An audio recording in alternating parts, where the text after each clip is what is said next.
Benjamin McCulloch was a soldier in the Texas Revolution, a Texas Ranger, a major general in the Texas militia and thereafter a major in the United States Army during the Mexican-American War, a U.S. Marshal, and a brigadier general in the Army of the Confederate States during the American Civil War. Early life. He was born November 11, 1811 in Rutherford County, Tennessee, one of 12 children and the fourth son of Alexander McCulloch and Frances Fisher Lenoir. His father, a Yale University graduate, was an officer on Brig. Gen. John Coffee's staff during the Creek War of 1813 and 1814 in Alabama. His mother was a daughter of a prominent Virginian planter. The McCulloch family had been wealthy, politically influential, and socially prominent in North Carolina before the American Revolution. But Alexander had wasted much of his inheritance and was unable even to educate his sons. One of Ben's younger brothers was Henry Eustace McCulloch, also a Confederate general officer. Another brother, Alexander, served in the Texas Revolution and as a captain in Mexico.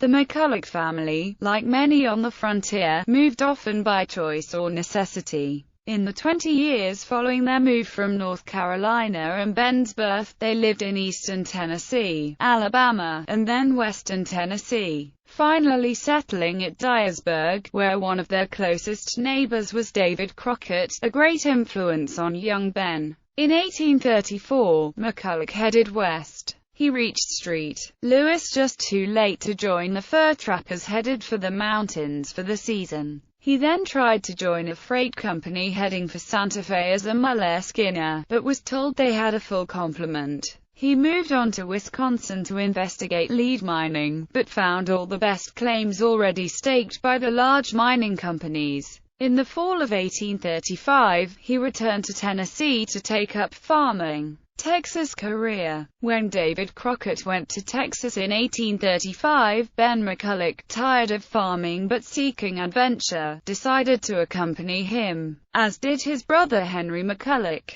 They planned to meet Crockett's Tennessee boys at Nacogdoches on Christmas Day. Crockett's arrival in Nacogdoches was delayed due to hunting between the Bois d'Arc Creek and Choctaw Bayou. By January 5, 1836, Crockett found his way to Nacogdoches. There, Ben McCulloch greeted him after having convinced his brother, Henry McCulloch, to return to Tennessee. Ben subsequently contracted measles and was bedridden for several weeks. Crockett pressed on towards San Antonio. McCulloch's illness prevented him from arriving in San Antonio until after the Alamo had already fallen. McCulloch joined the Texas Army under Sam Houston in its retreat to East Texas. Assigned to Captain Isaac N. Moreland's artillery company at the Battle of San Jacinto, he commanded one of the Twin Sisters, two 6-pounder cannons sent to aid the Texans by the citizens of Cincinnati. He made deadly use of grape shot against the Mexican positions and received a battlefield commission as first lieutenant. For his service, McCulloch was issued Texas Bounty Certificate No.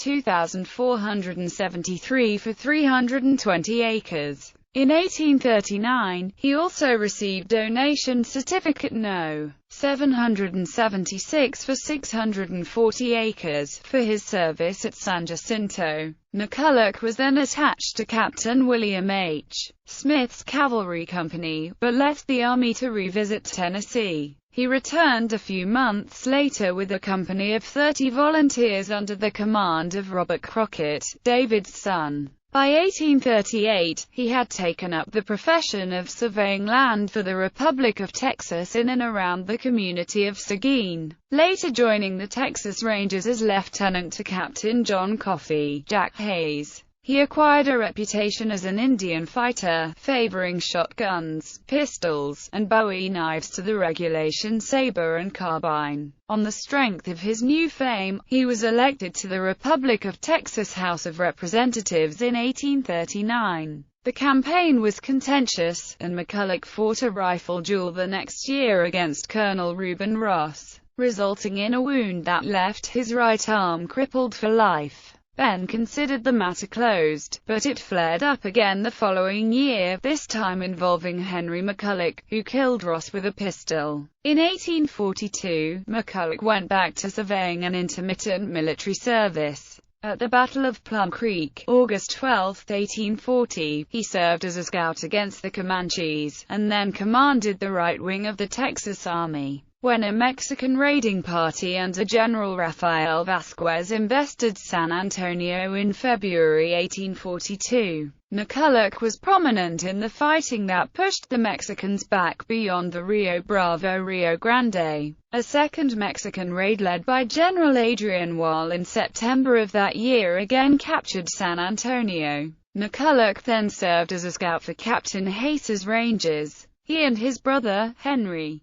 subsequently took part in the failed Somerville expedition, and both escaped very shortly before most of the Texans were captured at Ciudad Mía, Mexico in Tamaulipas, December 25, 1842. Samuel Reed, a volunteer from Louisiana, described McCulloch and his ranger company as men in groups with long beards and mustaches, dressed in every variety of garment, with one exception, the slouched hat, the unmistakable uniform of a Texas Ranger, and a brace of pistols around their waists, who were occupied drying their blankets, cleaning and fixing their guns, and some employed cooking at different fires, while others were grooming their horses. A rougher-looking set we never saw. They were without tents, and a miserable shed afforded them the only shelter. Captain McCulloch introduced us to his officers and many of his men, who appeared orderly and well-mannered people, but from their rough exterior, it was hard to tell who or what they were. Notwithstanding their ferocious and outlaw look, there were among them doctors and lawyers and many a college graduate. War with Mexico.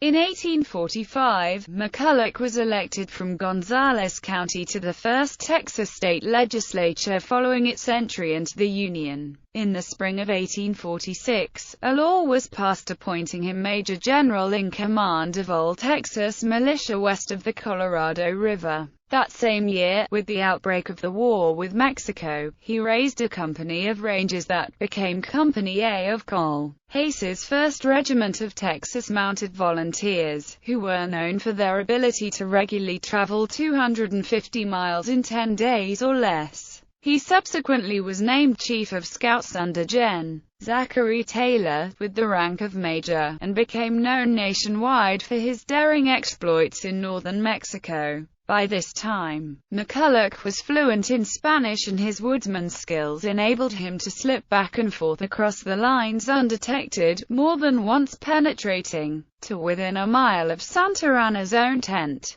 McCulloch led his scouting company as mounted infantry at the Battle of Monterey, and his expert reconnaissance work preceding the Battle of Buena Vista probably saved Taylor's army from disaster. After Buena Vista, he was promoted to the rank of Major of U.S. Volunteers. At the war's end, McCulloch scouted for Maj. Gen. David E. Twiggs, but joined the rush to the California gold fields in 1849. While he never struck gold, he was elected sheriff of Sacramento. His old friends Sam Houston and Thomas J. Rusk, both now in the U.S. Senate, tried to arrange for his appointment to command a frontier army regiment, but his lack of formal education was against him and the appointment never went through. In 1852, President Franklin Pierce promised him command of the U.S. 2nd Cavalry, but Secretary of War Jefferson Davis gave it instead to Albert Sidney Johnston. McCulloch was appointed U.S. Marshal for the Eastern District of Texas in 1852, serving throughout the Pierce-Buchanan administrations. However, conscious of his lack of formal military education, he actually spent much of his term studying military science in libraries in Washington, D.C. In the aftermath of the Utah War, in 1858, he was one of the peace commissioners sent to negotiate with Brigham Young in Utah. Civil War service. Texas seceded from the Union on February 1, 1861, and on February 14, McCulloch received a colonel's commission from Confederate President Jefferson Davis, with the comment that, to Texans, a moment's notice is sufficient when their state demands their service. He was authorized to demand the surrender of all federal military posts in the state. Subsequently, on the morning of February 16, U.S. Army General Twiggs, finding that more than 1,000 Texas troops had surrounded his installations in an orderly manner during the night, turned over to McCulloch all federal property in San Antonio. In return, Twiggs' troops were to be allowed to leave the state unharmed. On May 11, President Davis appointed McCulloch a brigadier general. McCulloch was placed in command of the Indian Territory. He set up his headquarters at Little Rock, and began piecing together an Army of the West, with regiments from Texas, Arkansas, and Louisiana. He disagreed strongly with General Sterling Price of Missouri, but with the assistance of Brigadier General Albert Pike, he was able to build alliances for the Confederacy with the Cherokee, Choctaw, and Creek nations. On August 10, 1861, McCulloch's troops, though relatively poorly armed, handily defeated the army of General Nathaniel Lyon at the Battle of Wilson's Creek, Missouri. "We have an average of only 25 rounds of ammunition to the man," McCulloch reported, "and no more to be had short of Fort Smith and Baton Rouge." He did not have a high opinion of Price's Missourians, noting that they were undisciplined, commanded mostly by incompetent and inexperienced politicians, and possessed only a poor mix of weapons and equipment. For some 5,000 of them, their enlistment time was up and they were anxious to go home. Cooperation between the Arkansas and Missouri contingents was feeble, with little cordiality of feeling between the two armies. His lack of confidence in the Missourians led McCulloch to hesitate when a bold attack might well have destroyed Lyon's smaller force and given Missouri to the Confederacy. The continuing feud between McCulloch and Price led to the appointment of Major General Earl Van Dorn to overall command, Henry Heth and Braxton Bragg having declined the appointment. When Van Dorn launched an expedition against St. Louis, a strategy McCulloch strongly opposed, it was again McCulloch's reconnaissance that contributed most to what little success Van Dorn's plan was able to achieve. McCulloch commanded the Confederate right wing at the Battle of Pea Ridge, Arkansas, and on March 7, 1862, after much maneuvering his troops overran a key Union artillery battery. Union resistance stiffened late in the morning, however, and as McCulloch rode forward to scout out enemy positions, he was shot out of the saddle and died instantly. McCulloch always disliked army uniforms and was wearing a black velvet civilian suit and Wellington boots at the time of his death.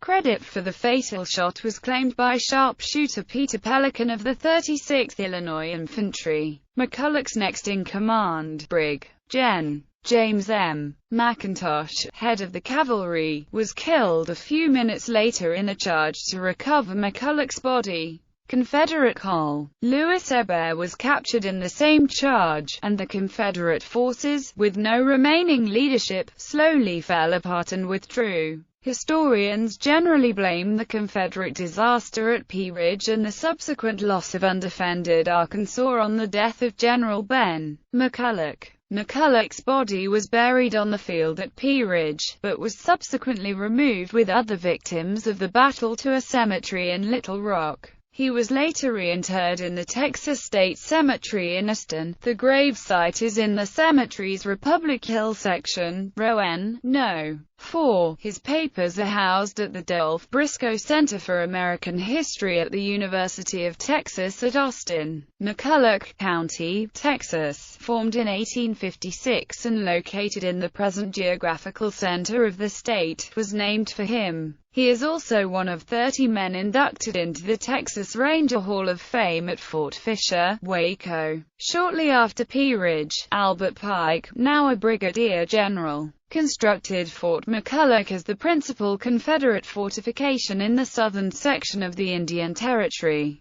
naming it after his late commander. It was built on a bluff on the south bank of the Blue River and is now located in Bryan County, Oklahoma. It was placed on the U.S. National Register of Historic Places in 1971. Camp Ben McCulloch was established near Austin in 1896 as a reunion site for the United Confederate Veterans and is the last such site still owned by the UCV's descendant group, the Sons and Daughters of the Confederacy. It is now a public recreation facility of some 200 acres, operated by the County of Hays, and is a popular location for Central Texas family reunions, picnics, and musical festivals. Several other members of McCulloch's family followed him to Texas, including his mother. She died in Ellis County in 1866 at the home of another of her sons, John C. McCulloch, who had been a captain in the Confederate Army.